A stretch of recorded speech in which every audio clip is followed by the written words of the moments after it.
নমস্কাৰ এই মুহূৰ্তত আহি পৰিছে সন্ধিয়াৰ কেইবাটাও বিগ ব্ৰেকিং নিউজ। আজি হৈছে 20 ডিচেম্বৰ। গোটেই অসম তথা ভাৰতৰ বিভিন্ন প্ৰান্তৰ পৰা যুগত হৈছে কেইবাটাও গুৰুত্বপূৰ্ণ খবৰ।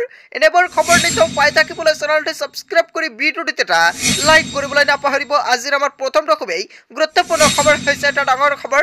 হাই বন্ধুবান্ধৱীসকল, হঠাৎ অসুস্থ হৈ পৰিছে মন্ত্ৰী পীযুষ হাজৰিকা আৰু তিতাবৰৰ দলীয় কাৰ্যসূচীত হঠাৎ অসুস্থ হৈ পৰে মন্ত্ৰীগৰাকী হাজৰিকাক ততাতৈয়াকৈ JMCHত ভৰ্তি কৰা হৈছে আৰু লগতে চিকিৎসকে জিৰণি লোৱাৰ পৰামৰ্শ দিছে মন্ত্ৰীগৰাকীক। মুখ্যমন্ত্ৰীৰ নিৰ্দেশনাত ৭৫খনকৈ ভোট সভাৰ অংশ ল'বলৈ গৈছিল 4 মন্ত্ৰীয়ে আৰু বৰ্তমানৰ যোৰহাট মেডিকেল কলেজত চিকিৎসাধীন হৈ আছে মন্ত্ৰীগৰাকী। হঠাৎ অসুস্থ হৈ পৰিছে মন্ত্ৰী পীযুষ হাজৰিকা। হয় বন্ধুবান্ধৱীসকল, এটা ডাঙৰ খবৰ। ইয়াৰ বিষয়ত আপোনালোকে কি ক'ব তাৰপিছত অসমবাসী ৰাইজক জনাইছোঁ আমাৰ 2 নম্বৰটো খুব গুৰুত্বপূৰ্ণ খবৰ।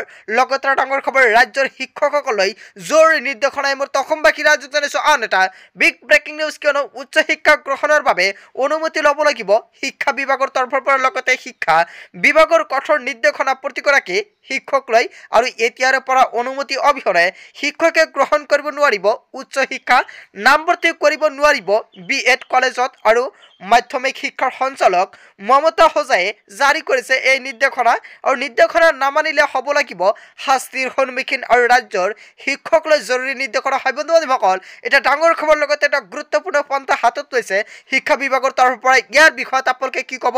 যদি আপোনালোকৰ কিবা মন্তব্য কৰিব লগা থাকে আপোনালোকৰ মন্তব্যটো নিশ্চয় কমেণ্টৰ জৰিয়তে জনাবলৈ নাপাহৰিব।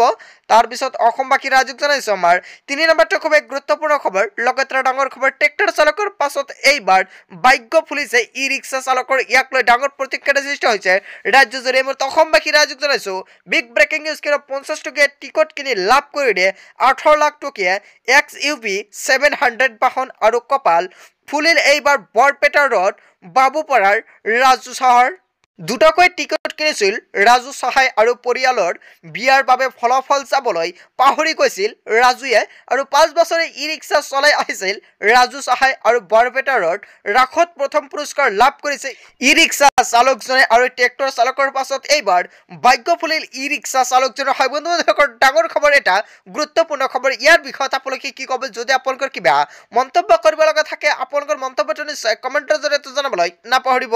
তাৰপিছত অসমবাসী ৰাইজক জনাইছোঁ আমাৰ 3 নম্বৰটো খুবেই 4 নম্বৰটো খুবেই গুৰুত্বপূৰ্ণ খবৰ। লগতে ডাঙৰ খবৰ, জনসাধাৰণৰ বাবে ভাল খবৰ, কিয়নো ই শ্ৰম কাৰ্ড থকাসকলৰ একাউণ্টত সোমাব হাজাৰ হাজাৰ টকা। ই শ্ৰম কাৰ্ড থকাসকলে এতিয়া সহজে পাব সকলো চৰকাৰী সা সুবিধা। PMAY ঘৰ, লগতে PM কিষাণকে ধৰি পাব কেন্দ্ৰীয় চৰকাৰৰ সামাজিক সুৰক্ষা আঁচনি। হয় বন্ধুবান্ধৱীসকল, যদি আপোনাৰ ই শ্ৰম কাৰ্ড আছে তেনে ক্ষেত্ৰত আপুনি লাভ কৰিব বিনামূলীয়াকৈ চৰকাৰী ঘৰ। লগতে আপোনাৰ PM কিষাণত নামটো অন্তৰ্ভুক্ত কৰিব পাৰিব। ই শ্ৰম কাৰ্ড থকাসকলে প্ৰতিমাহে লাভ কৰিব 3000কৈ টকা ডাইৰেক্ট বেংক একাউণ্টৰ জৰিয়তে। যদি আপোনাৰ ই শ্ৰম কাৰ্ড আছে তেনে ক্ষেত্ৰত আপোনাৰ বাবে এটা গুৰুত্বপূৰ্ণ খবৰ, কিয়নো আপুনি কাম কৰি থকাৰ সময়ত অক্ষমতাই দেখা দিলে লাভ কৰিব 1 লাখ টকাৰ আৰ্থিক সাহায্য।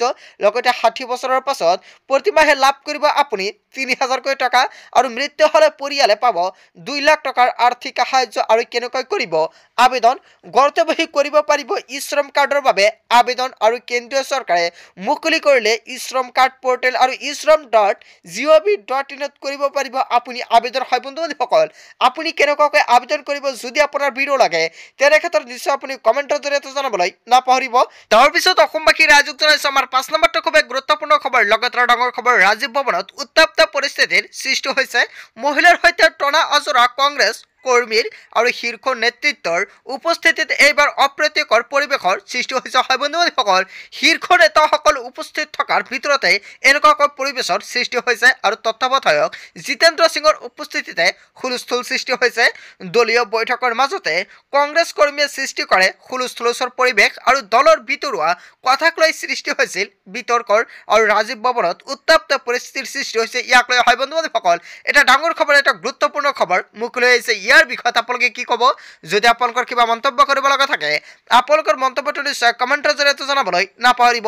চ' বন্ধুবান্ধৱীসকল, আজিৰ মূল ভিডিঅ'খনত আপোনালোকক এইখিনি সৰু এটা ইনফৰমেশ্যন দিবলগীয়া আছিলে। ভিডিঅ'টি ভাল লাগিলে লাইক কমেণ্ট শ্বেয়াৰ কৰিব।